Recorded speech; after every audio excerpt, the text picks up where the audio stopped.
So in total, Stephen Paddock had more than 40 guns. 12 of the semi-automatics had devices attached to make them work like fully automatics. But it looks like he was able to buy them all legally. Time for a national debate on gun control? Well, no. According to the White House and many Republican members of Congress, they say it's time to pray and to grieve. Richard Wolffe is the US columnist for The Guardian, and in a column that's already been shared thousands of times, he compares the restraint of that response to responses when similar attacks aren't done by white men. You know, what we know of the shooter so far is that he possessed enormous amounts, unfeasible amounts of firepower in terms of ammunition and rifles. And what happens at these times is a sharply different public reaction. And I mean public reaction from public officials, not from the general public. It divides along political and cultural lines, and let's be clear that we are talking about both here. But where there is a mass shooting, a mass stabbing that involves a person of color, especially someone of Muslim origin, or simply from a country where there is a majority Muslim population, there is a rapid-fire response from conservatives in America who say this is about terrorism, we need to be tough on terror. There is no corresponding reaction to the vastly more bloody scenario that happens daily on the streets of American cities, which is about violence within the cities, within a largely African-American population. No discussion whatsoever. But when it comes to the situation we just saw, which happens all too frequently, a white shooter causing mass casualties who's a gun devotee, we're told by conservatives that this is a time of mourning, a time of praying, and all of those things may be true, but it is also a way to push aside the debate that they very much want to have when it comes to terrorism, when it comes to someone of a Muslim faith, which is about ideology. We never discuss ideology when it comes to someone who's white, and these racial and cultural barriers are also preventing us from dealing with the very real problem of mass death, mass gun violence in America. You quote Sarah Huckabee Sanders at the media conference at the White House yesterday, saying this is a day of reflection, a day of mourning, a day for gratefulness for those who were saved. I think there will certainly be a time for policy discussion to take place, but that's not the place we're in at the moment.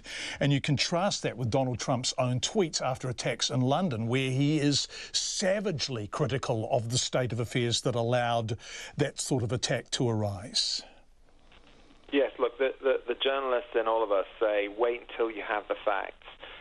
And that was the note that the White House was striking in the immediate aftermath of what happened in Las Vegas. But all too often, especially with this president, there is no seeking of facts.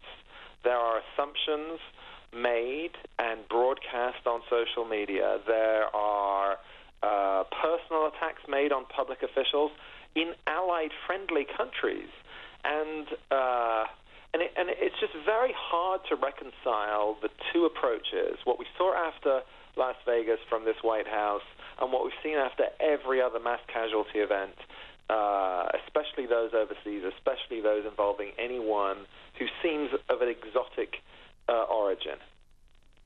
The big question now is, and we had the US ambassador to New Zealand on the program last night, and he, in good faith, he tried to answer the question, how do you reconcile the obvious, compelling case for gun control against the power of the Second Amendment advocates, the NRA and all the congressmen and women who support them and indeed have received donations from them. And he started out with a hiss and a roar, and in the end he ran out of puff. I mean, he simply couldn't answer the question.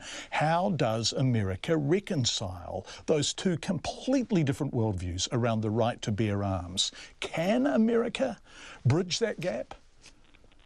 Well, it absolutely can. And actually, if you listen to public opinion, there is massive support for reasonable, rational, control efforts to bring safety to gun licenses and the people who can possess guns. Nobody's actually saying ban all guns. It's not an either-or. It's not black or white. It's not there's no right to bear arms, or there's right to bear every single arm you could ever imagine, and even turn semi-automatic rifles into practically fully automatic ones.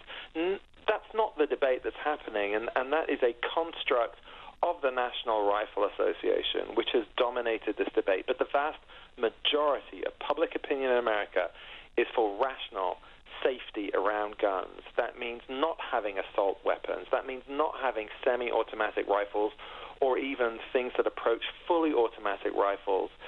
That means not having armor-piercing bullets and having rational, reasonable background checks on people so that people who have mental problems don't actually go out and buy vast amounts of ammunition and high-powered weaponry.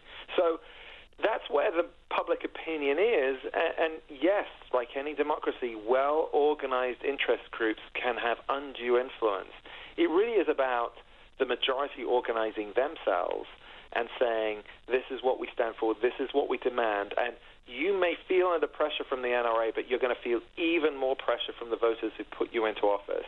And until the majority finds its voice, I'm afraid the minority is going to be unduly influential. Richard Wolffe, US columnist for The Guardian.